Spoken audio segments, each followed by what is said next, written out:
aspectos éticos, legales y en las adicciones. Les pido de la manera más comedida y respetuosa que pongan atención a cada uno de estos conferencistas y al final de las 3 conferencias magistrales que seguramente vamos a tener, tienen ustedes el derecho de hacer las preguntas mediante notas escritas.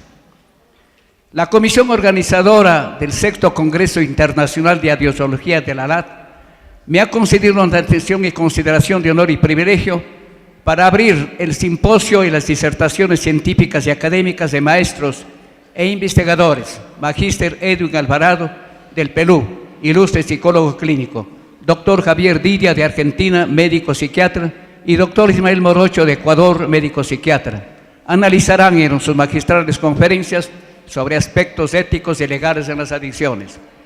Permítanme un preámbulo para señalar que el uso de sustancias adictivas constituye un grave y complejo fenómeno social, un problema de salud directamente relacionado con la familia y la educación.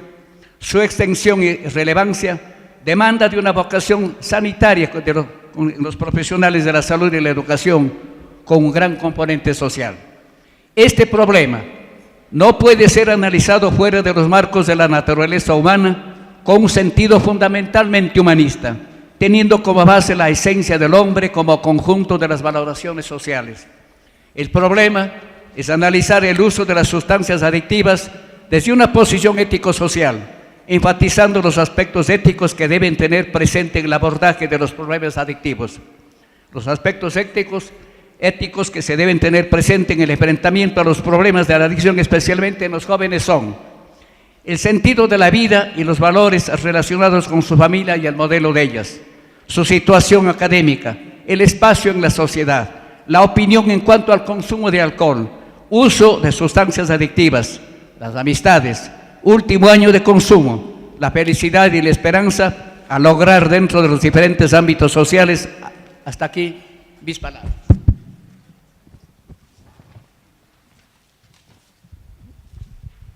El primer capítulo, un horario especial, con la mayor y mejor consideración para los connotados disertadores y los respetables asistentes. Cada uno de los académicos dispondrá de 25 minutos para su disertación. Terminadas las 3 conferencias magistrales, los asistentes harán preguntas para atender inquietudes de los asistentes, que expresarán sus necesidades de saber mediante notas escritas. Un especial reconocimiento a los académicos y asistentes que escuchan mis palabras. Un segundo capítulo.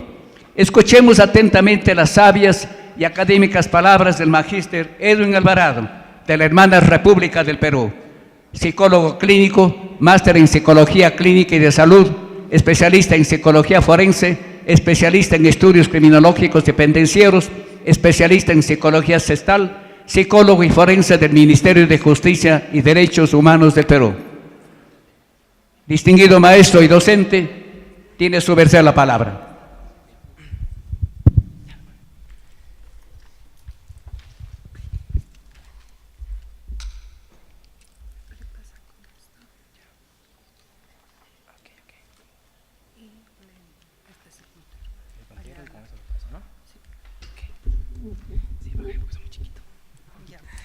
Bueno, buenos días a todos. Gracias de antemano por la invitación, doctores. A todos muy buenos días, público presente.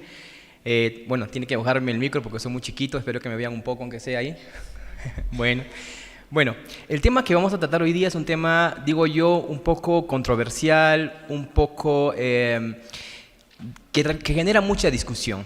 Porque por una parte tenemos el enfoque médico, rehabilitador y el enfoque de derechos humanos.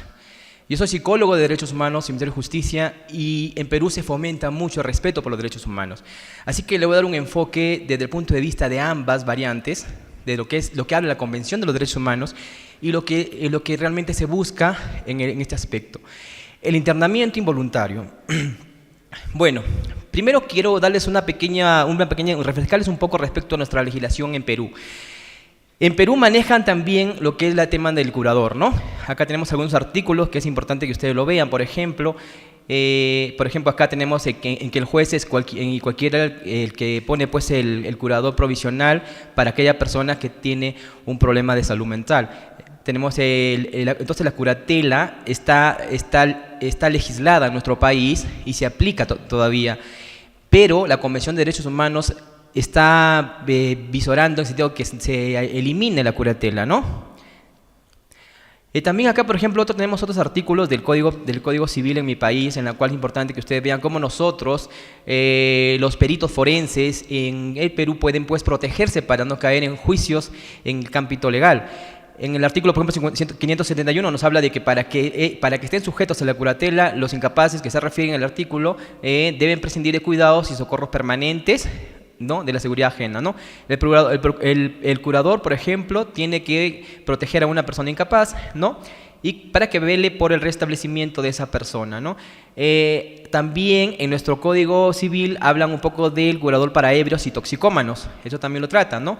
Por ejemplo, acá, como dicen ustedes, que es muy importante tenerlo en cuenta, que en el artículo, por ejemplo, de nuestro Código Civil habla, en el artículo 586, de que será provisto de un curador quien por causa de ebriedad, del abuso de sustancias y que pueda generar toxicomanía o de drogas alucinógenas, no exponga a la familia a la miseria o amenace la seguridad ajena. Es muy importante para nosotros en el ámbito forense, por ejemplo, para el internamiento involuntario, cómo protegerse ustedes para hacer ese tipo de acción. En el Perú, por ejemplo, se basan mucho en este artículo en el sentido de que el psiquiatra puede hacer un internamiento involuntario si es que su bien es proteger la seguridad o la integridad física de la familia y del mismo paciente que pueda tener un problema de enfermedad mental grave. Entonces, en este artículo nos puede proteger un poco. Entonces, acá, el internamiento por razones de trastorno psíquico de una persona que no esté en condiciones de decirlo por sí sola, pero aunque esté sometido a la patria potestad o tutela, requerirá la autorización judicial que será recabada por un tribunal. Es decir, en Perú todavía se maneja que el internamiento es por orden judicial, ¿ok? Ahora, pero sí existe profesionales de la salud mental que hacen internamiento involuntario, pero hacen una buena fundamentación del caso en el sentido de lo que dice el artículo anterior, basándose en la seguridad y la amenaza a la integridad física y de sus familiares, de su entorno y del mismo paciente, para poder protegerse. Porque estamos hablando de casos de adicciones. El adicto es muy manipulador, el adicto busca su conveniencia, el adicto te puede denunciar por secuestro, te puede denunciar que limita su libertad personal. Entonces, los profesionales de salud mental deben protegerse en este aspecto. Otros artículos que también manejamos en mi país, por ejemplo, en el tema de la curaduría o los curadores, es que protege al incapaz, ¿no? Provee lo posible el restablecimiento y lo colocan en un establecimiento adecuado a fin de que sea asistido, ¿no? Y busca pues, el destino es cuidar sus bienes, cuidar la integridad del paciente, cuidar la integridad pues de la familia. Acá, por ejemplo, en otro artículo que tenemos, habla pues que solo pueden pedir la interdicción del ebrio habitual o del toxicómano, su cónyuge, los familiares que dependan de él, por excepción, o el Ministerio Público por oficio, o alguna instancia que pueda hacerlo, y que sean menores o que sean personas cuando el incapaz constituye un peligro para la seguridad ajena, un peligro para la sociedad. En ese artículo 58 también muchos profesionales de salud mental en Perú se basan para poder hacer un internamiento involuntario, porque la legislación peruana los protege un poco en ese aspecto, pero no es suficiente. Vamos a ver por qué no es suficiente. Ustedes saben muy bien de la Convención de los Derechos Humanos, ¿cierto? Que promulgado por la ONU en diciembre de 2016 y que en el Perú está vigente y se está pidiendo que se aplique desde el 2008 esta Convención de los Derechos Humanos, ¿no? Y lógicamente no solamente Perú, sino todos los 114 países de las Naciones Unidas tienen que aplicar la Convención de los Derechos Humanos. Es prácticamente una exigencia. Pero muchas legislaciones de muchos países no se adecúan a esa Convención de Derechos Humanos. Vamos a ver por qué. Entonces aquí entramos en un dilema, ¿no? O sea, la legislación por una parte o los derechos humanos por otra parte. Entonces, ¿cómo hacemos? No violar los derechos fundamentales de las personas, garantizar su propia voluntad, prohibiendo la internación involuntaria de larga data, o queda prohibido en todo caso para la Convención la institucionalización, siendo la interdicción para la Convención ilegal. La interdicción para la Convención de los Derechos Humanos es ilegal, pero para nuestra legislación es legal. Por eso que se institucionaliza, pero se crea el curador, quien decide al no tener la voluntad, el adicto o el esquizofrénico decide para qué está internado. Entonces, si el que está internado involuntariamente apela a los derechos, a la Convención de Derechos Humanos, puede ganarles a ustedes y pueden procesarlos a ustedes. Entonces, ahí está el detalle de la cual nosotros, todos los países, tenemos que unificar criterios legales y de las Naciones Unidas de los Derechos Humanos. ¿Qué más nos dice la Convención sobre los Derechos Humanos y las personas con discapacidad mental? Que el concepto que maneja, por ejemplo, la Convención de Derechos Humanos es cambiar el trabajo médico rehabilitador y reemplazarlo por el modelo social. En ese aspecto Perú está avanzado, le voy a explicar poco a poco. O sea, lo que busca la Convención es porque no exista el internamiento de larga data, o sea, el internamiento prolongado, que no exista el internamiento involuntario. Eso es lo que busca la Convención de los Derechos Humanos, ¿no? Y que le busca que le dé un modelo social en la cual la persona pues reciba un tratamiento dentro de un ambiente similar al de las personas normales, que hagan uso de sus derechos, de sus obligaciones, de su voluntad, etcétera, ¿no?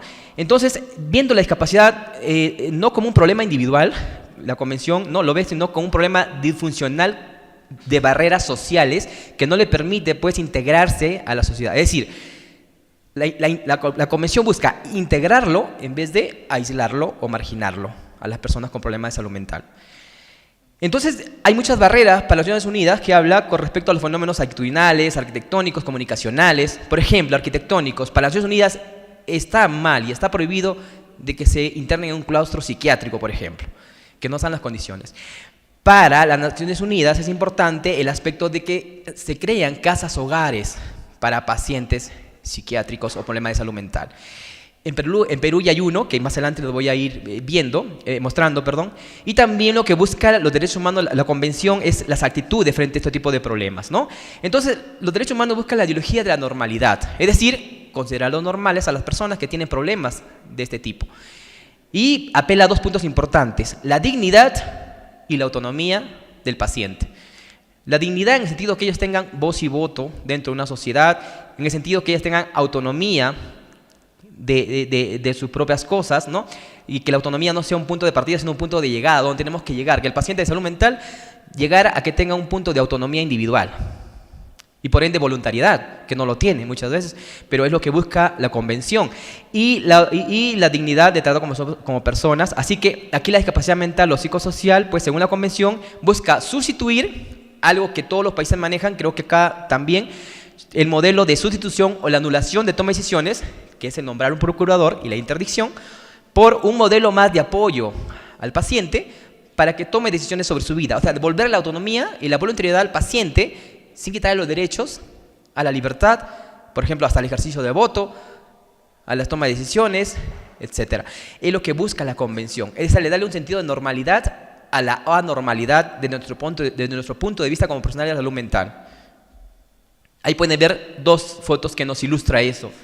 El enfoque de abajo, que es el enfoque institucionalizar a los pacientes de salud mental, y el de arriba, que es el enfoque del modelo social. En el institucionalizar es un paciente que lógicamente vamos a meterlo a un hospital psiquiátrico con las condiciones e infraestructuras arquitectónicas que tenga, y el modelo social es una casa hogar de personas con problemas de salud mental, ¿no? Entonces, los derechos de las personas con discapacidad mental en el Perú ya se está aplicando, ya se está reformulando, buscando la no discriminación y la no estigmatización, eso que es muy importante, de las personas con problemas de salud mental, ¿no? Por ejemplo, la Convención nos habla de que los individuos anormales, debido a su estructura, su apariencia, etcétera, deben ser llevados al punto de la normalidad. Personas con discapacidad mental son incapaces de manejar su persona o sus asuntos, por lo que requieren cuidado. Es decir, lo que busca la Convención de que el paciente de salud mental tenga a alguien que le ayude o que le enseñe a tomar decisiones, que le enseñe a recuperar su independencia, su voluntad, sus derechos y sus obligaciones. Es lo que busca la Convención de los Derechos Humanos. Ahora, frente a este supuesto, pues muchos estados, como el de nosotros, buscan la figura del curador, con el tema de la interdicción. La institucionalización, algo que muchos conocemos, los profesionales de salud mental, psiquiatras, psicólogos, que es un tema de muchos años, donde de manera involucra el tema del internamiento de larga data y que muchas veces se ha detectado casos pues, de abusos físicos, psicológicos, infraestructura, ausencias recreativas, carencias sanitarias, porque la verdad los países latinoamericanos, un hospital psiquiátrico del Estado, ustedes saben cómo está. Nuestro hospital emblema psiquiátrico en Perú es el Arco Herrera. Los que han tenido uso de verlo, hay muchas falencias. Entonces, lo que apunta en derechos humanos es darle las condiciones adecuadas en casas, hogares para personas con problemas de salud mental. Cuando hablo de problemas de salud mental me refiero incluyendo a las toxicomanías y también a los casos de psicosis o esquizofrenias o todo tipo de salud mental, ¿ok? Por ejemplo, ahí en la foto de arriba, acá van a ver, acá por ejemplo, tenemos esta. La Convención, por ejemplo, de Derechos Humanos impone la obligación de países a erradicar el modelo médico y cambiarlo por el modelo social, ¿no? Y este es el primer centro, bueno, no el primero, sino uno de los centros que hay ahora en Perú, que hizo un trabajo piloto acatando a lo que pide la Convención de Derechos Humanos respecto al internamiento con un modelo social. Esta persona que está de rojo es un paciente psiquiátrico que lo sacaron del Arco Herrera, lo metieron a una casa hogar de pacientes y actualmente tiene trabajo en tiendas Wong.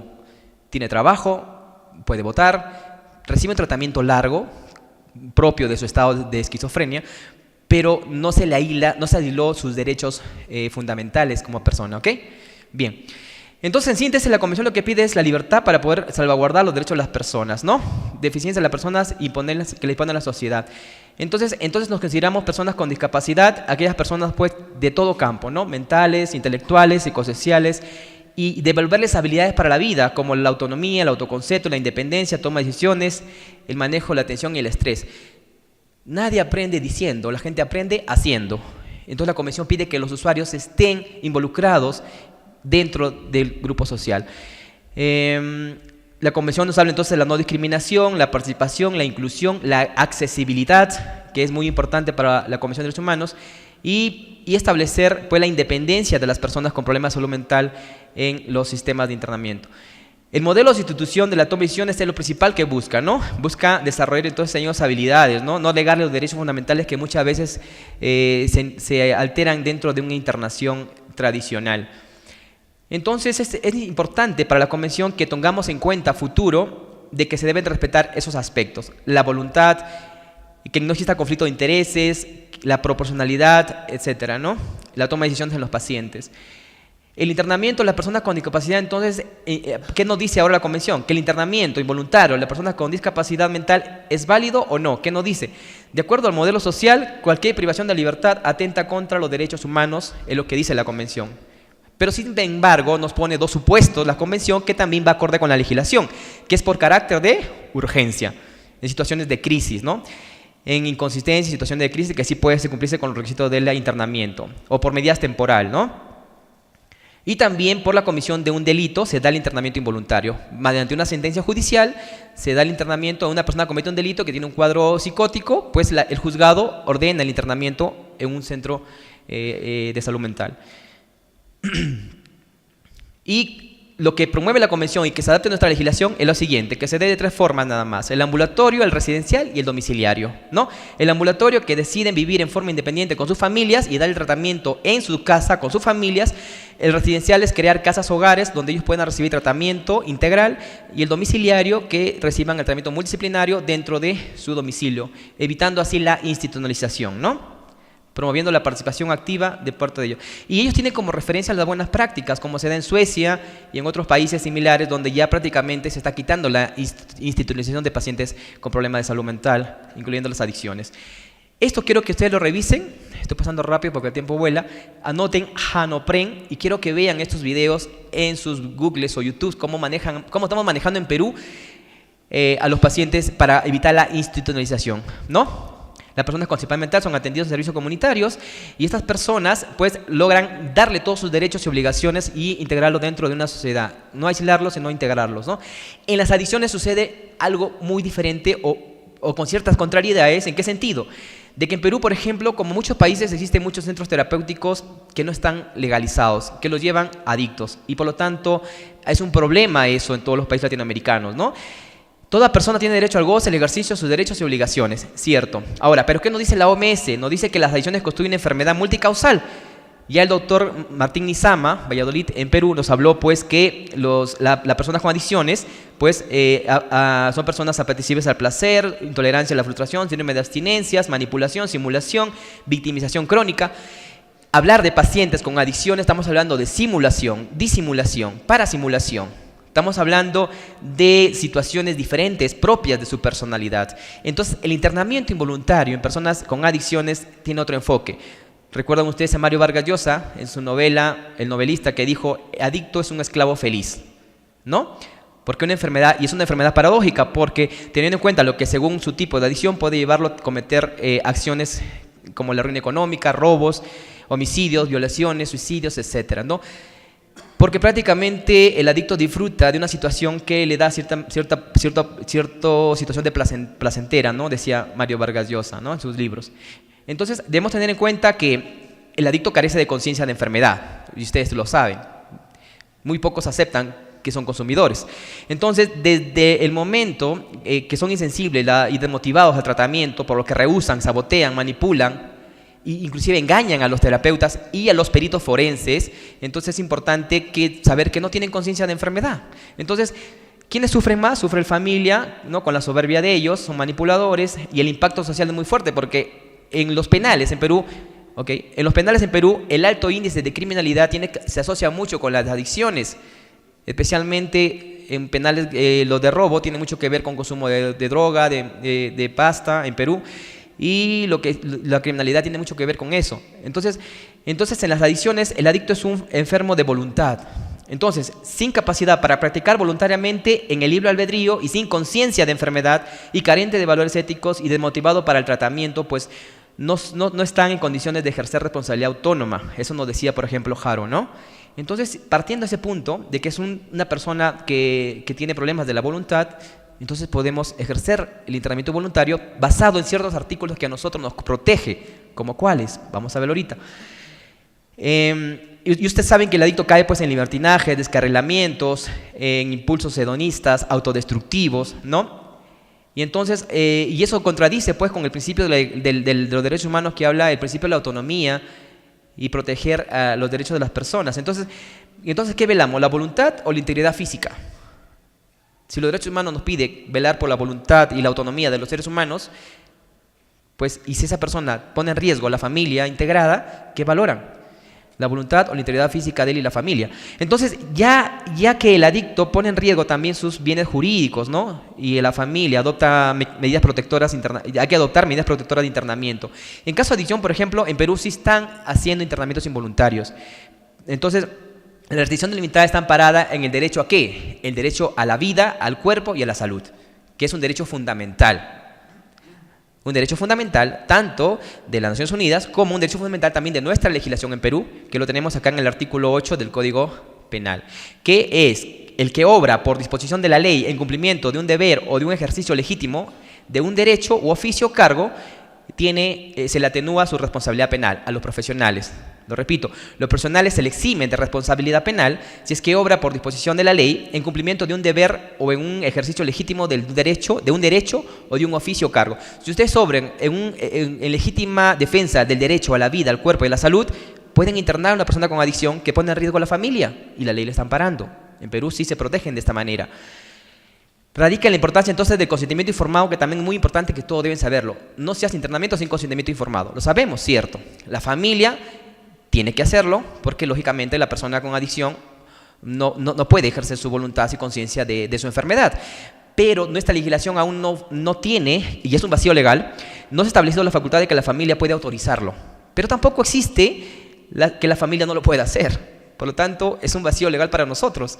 Pero sí podemos internar por el principio de valorar el cuerpo, la vida y la salud, que justamente la ley nos ampara en Perú, que sí lo podemos hacer. ¿Ok?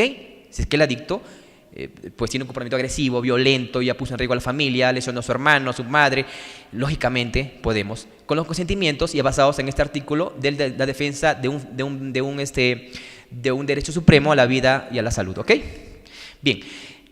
Y es muy importante que ustedes también tengan en cuenta algo. En la cuestión de peritajes forenses, cuando piden algún tipo de peritaje o auditoría, se van a pedir ustedes las historias clínicas. sus consentimientos informados. Toda cuestión pericial forense tiene que ver mucho eso. ¿Qué ponen ustedes en sus historias clínicas para que sea sujeto y bien fundamentado para un internamiento involuntario?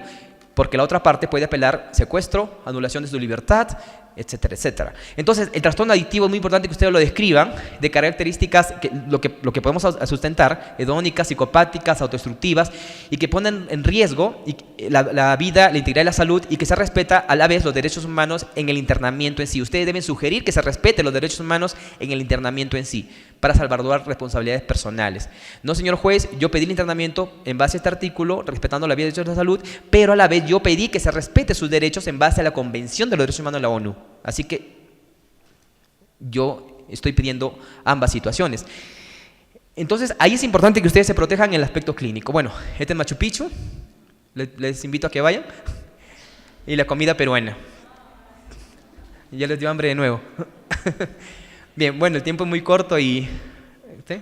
Gracias, muy amable.